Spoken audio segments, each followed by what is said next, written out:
And welcome back to our little fish room. I'm Rob, down here in South Texas. And lately it seems like all I have been doing is showing y'all videos of me battling algae up here in these tanks. Whether it be the 55-gallon river tank over here with its brown algae that turned into green algae, and trying to control that one, while at the same time over in the 32-gallon saltwater tank dealing with the red algae and of course that ridiculous bubble algae, and trying to get that one back in shape, and of course 29-gallon community tank and its outbreak of black beard algae.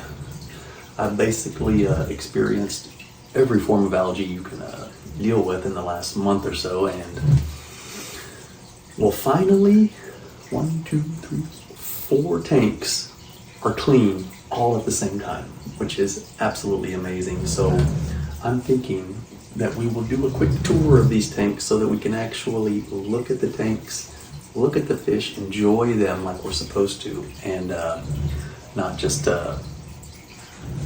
share our battles that we have getting them to look this way. Because just kind of wanted to show you that even if you're as busy as I am, you can find time to deal with a couple of tanks if you really want to. Plus, it'd be nice to talk about these tanks, since I can't imagine that there's many of y'all out there who have seen all of these crazy videos that I've made. And if you haven't, let's just get caught up on what these tanks are and how they got to where they are, and let's stop talking so much and do more of the looking. I'm getting weirder and weirder, but let's do it. Yeah.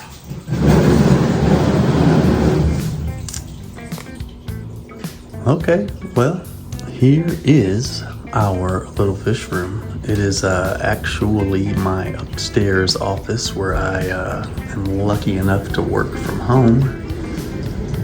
And so I spend a solid 10 hours a day up here with these monsters. And we are going to start over here where it all started for us, I don't know, a couple of years ago with this 10-gallon shrimp tank. It started with my son, who was 4 at the time, that wanted to bring a little perch home from the river, and I remembered I had a tank in the garage, and well, the rest is history.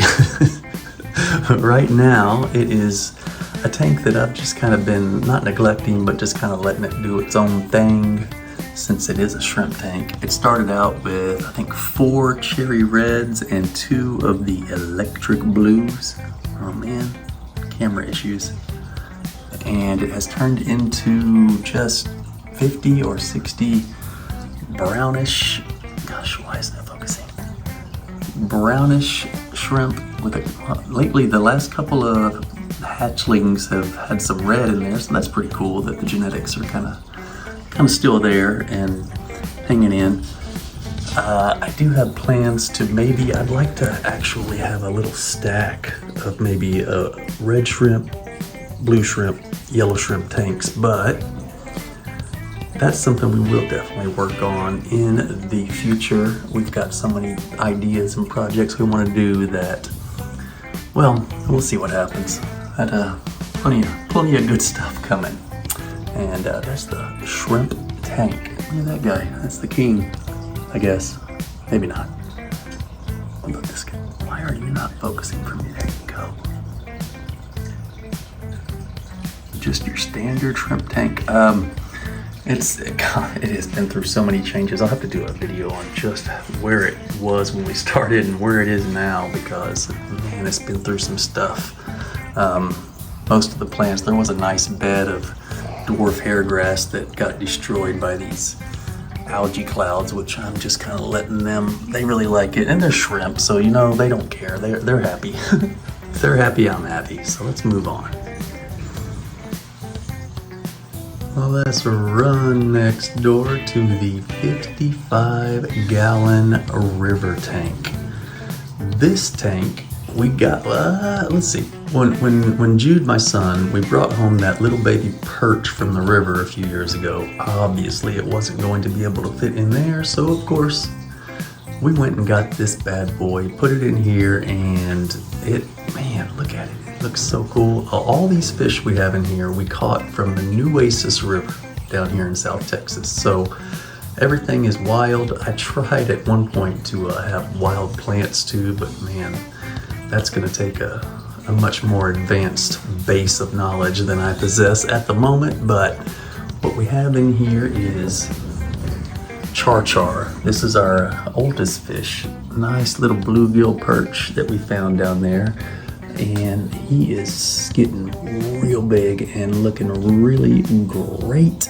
And then of course we got this little sucker fish that we caught down there also. He's really cool. And let's see, I'm not real sure what this thing is, but we caught him out there too, and got 3 of these little shiners. They were caught, well, all in the same place, down the Nueces River down here in South Texas. And our latest catch was this amazing little catfish. He is so cool and getting so big, which means that we're gonna have to get a bigger home for these guys. And if you've been watching, you know I've got a 110-gallon tank on the way, but man, it is so hard to get anything done these days. I can't wait to get it in here and give these guys a bigger home, because man, I don't know how big he's gonna get. Well, I do, but hopefully he'll reach his potential. And this guy, he's obviously gonna get way too big for this, and we'll have to rehome him one of these days. But for now, he's doing well.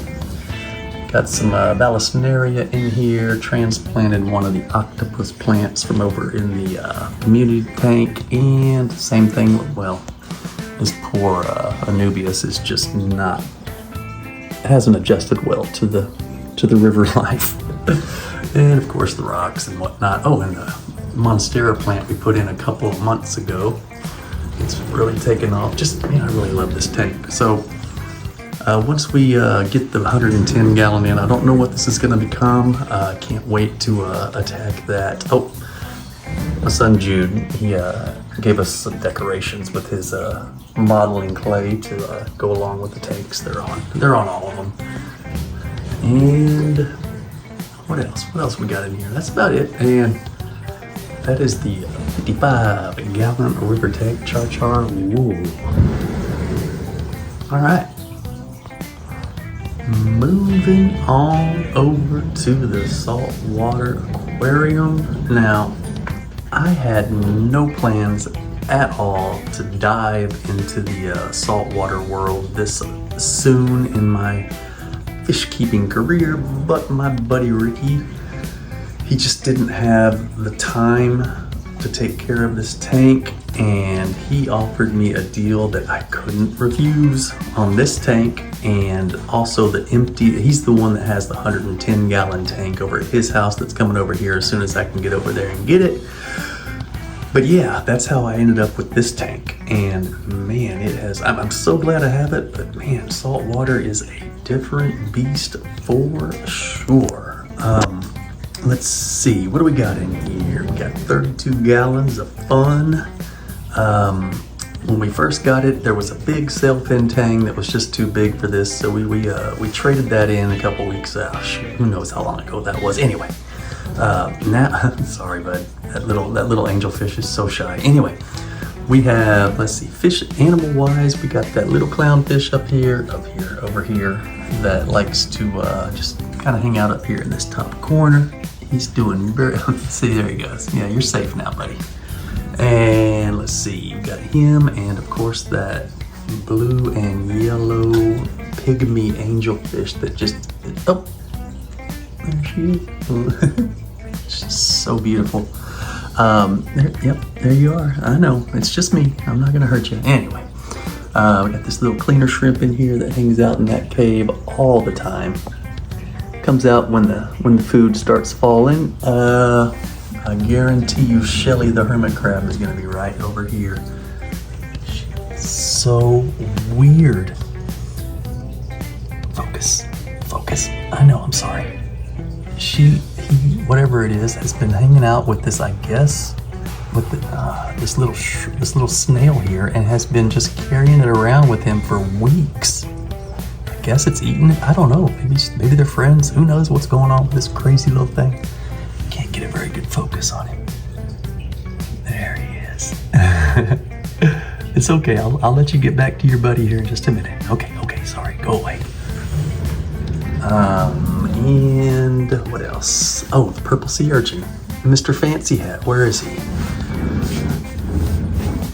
Where are you? Oh, yep. Covered up in mushrooms because he just picks up everything. I guess that's what they do. Picks up, but you can't see him. We'll see him some other time. But purple sea urchin that always wears fancy hats. And of course, just a ton of these soft red mushrooms that are doing great, big and full, or what? I don't know enough about this saltwater stuff to even act like I do, but I got this frog spawn that is doing much better than it was a few weeks ago. It's closing up right here. I guess, I don't know. Anyway, we got a frog spawn. And this little colony of zoanthids right there. Started out with just those two big ones in the front, and now there are 6. So I guess I'm doing something right. I guess. I hope.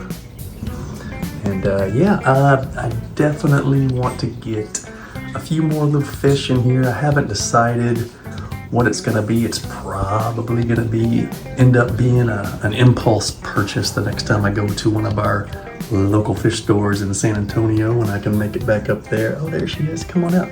Let everybody see you. They'll love you, I promise. All right. Anyway, that is the 32-gallon saltwater aquarium in our little fish room. One more to go. I'm gonna make our way over to that community tank, but first I'm gonna stop at this artwork that we have on the walls over here.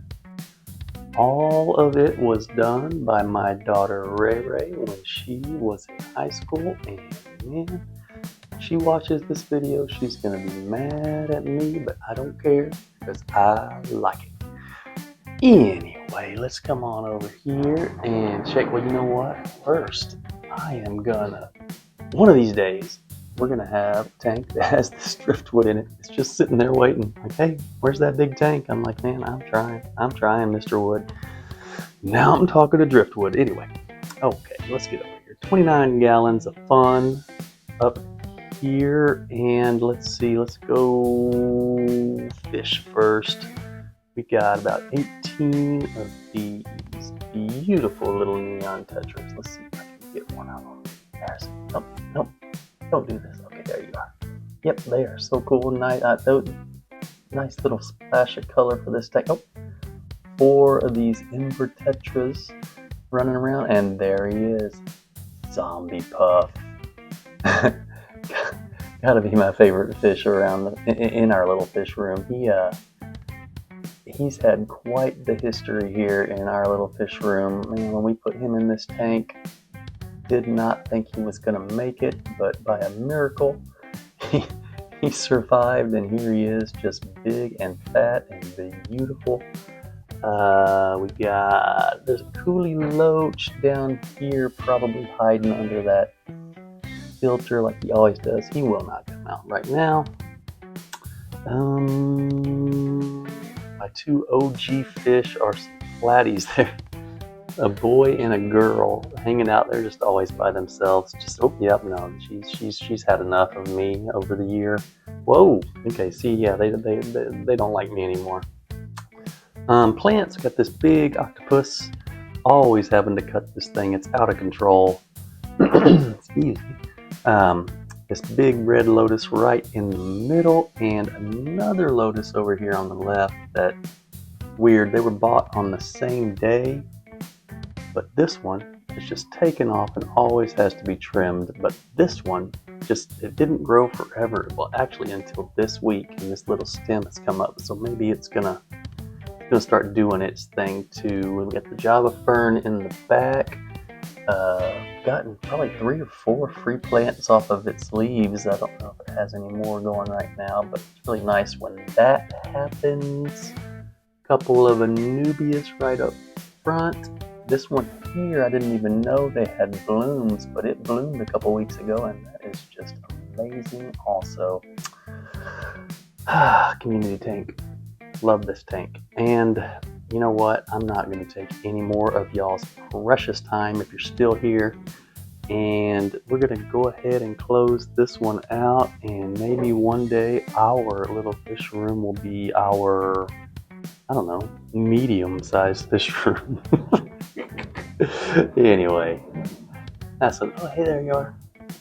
That's enough of this one. Bye, y'all.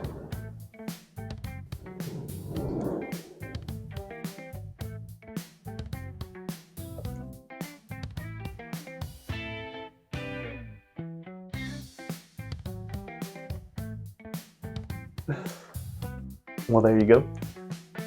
That was our little fish room in all of its glory. If you're still here, man, I really appreciate y'all stopping by, supporting this little channel from this old dude down here in South Texas. Really appreciate it. I don't know how I got into this, but I really have developed this crazy passion for it. Just ask Mrs. Our Little Fish Room. Anyway, yeah, be back real soon. Got some cool stuff coming, and won't be long before we're back in the tank up to our shoulders, scraping algae or something like that. So glad to get this one in without all that nonsense going on. And until we get back, you know, happy fish keeping, y'all.